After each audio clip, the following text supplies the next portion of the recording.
Halo Sehat, info kesehatan berbasis ilmiah dari hasil riset, review tim medis, dan juga dokter. Jangan lupa subscribe. Kehamilan dan proses persalinan yang lancar tentu diharapkan oleh semua calon ibu. Meskipun begitu, ada beberapa kondisi yang bisa mengganggu proses kelahiran. Salah satunya adalah emboli air ketuban. Emboli air ketuban terjadi pada 2-8 kasus per 100.000 kelahiran dan menjadi penyebab 7,5% hingga 10% kematian ibu di Amerika Serikat.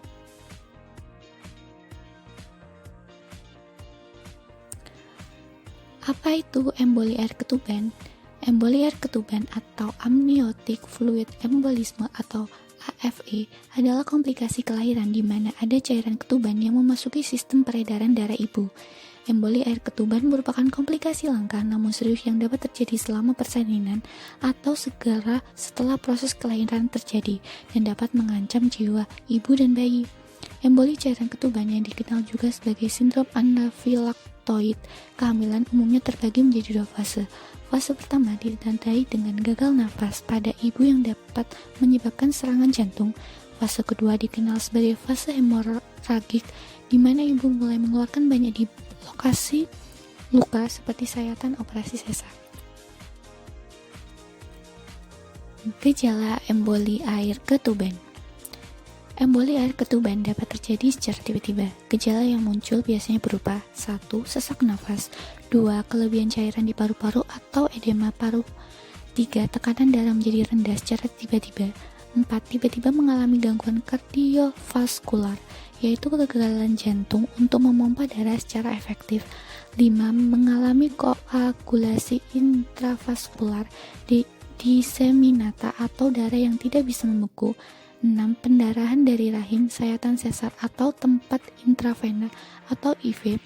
7. Mengalami perubahan kondisi mental seperti timbulnya rasa cemas, jengkel, gelisah, rasa bingung, dan lainnya. 8. Tubuh terasa panas dingin. 9. Terjadi gangguan pada ritme detak jantung. 10. Mengalami kejang-kejang. 11. Terjadi gangguan pada janin seperti detak jantung lambat atau kelainan detak jantung janin lainnya. 12. Hilang kesadaran atau pingsan. 13. Mual atau muntah. 14. Terjadi perubahan warna kulit. Penyebab emboli air ketuban. Emboli cairan ketuban terjadi ketika cairan ketuban memasuki aliran darah ibu. Kemungkinan penyebabnya adalah kerusakan penghalang plasenta, misalnya efek dari trauma pada tubuh.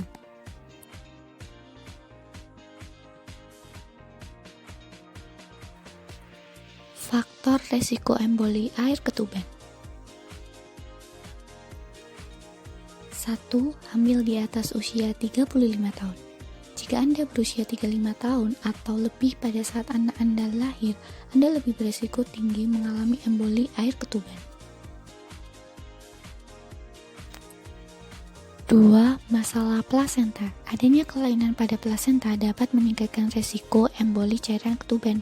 Kelainan tersebut misalnya ada plasenta yang menutupi sebagian atau seluruh serviks, atau plasenta previa, atau ada plasenta yang mengelupas dari dinding dalam rahim sebelum melahirkan, atau solusio plasenta.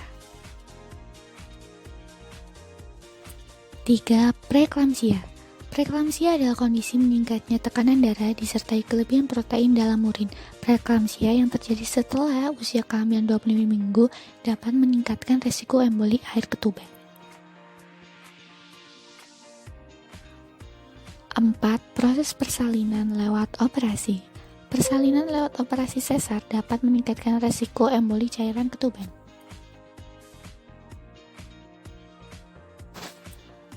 5. Polihidramnion. Polihidramnion adalah kondisi di mana ada terlalu banyak cairan ketuban di sekitar bayi yang dapat membuat Anda berisiko mengalami emboli air ketuban.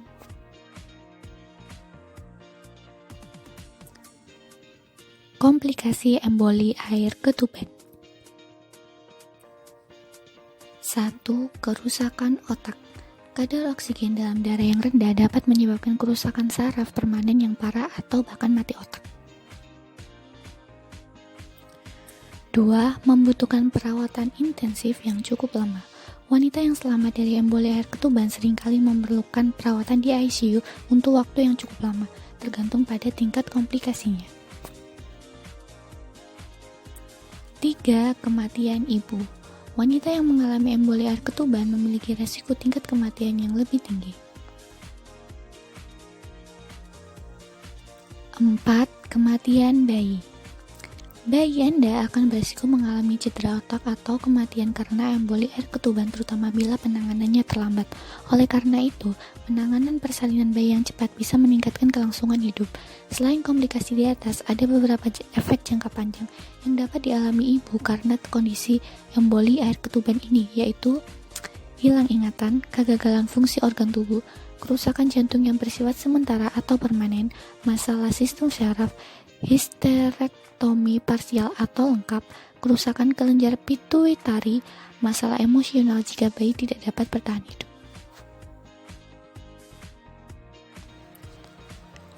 Demikian pembahasan mengenai emboli air ketuban. Setiap ibu tentu memiliki kondisi yang berbeda-beda. Maka sebaiknya konsultasikan juga dengan dokter agar mendapatkan saran yang tepat sesuai dengan kondisi tubuh Anda. Bila ada pendapat dan pertanyaan, bisa tulis di kolom komentar. Info yang kami berikan telah melalui validitas informasi kesehatan yang aktual dengan pendekatan ilmiah, direview tenaga ahli dan dokter. Jangan sampai Anda melewatkan info kesehatan yang krusial dan mungkin dapat menyelamatkan keluarga dan teman kita. Jangan lupa subscribe dan nyalakan lonceng notifikasi agar tidak ketinggalan info dari Harus Sehat.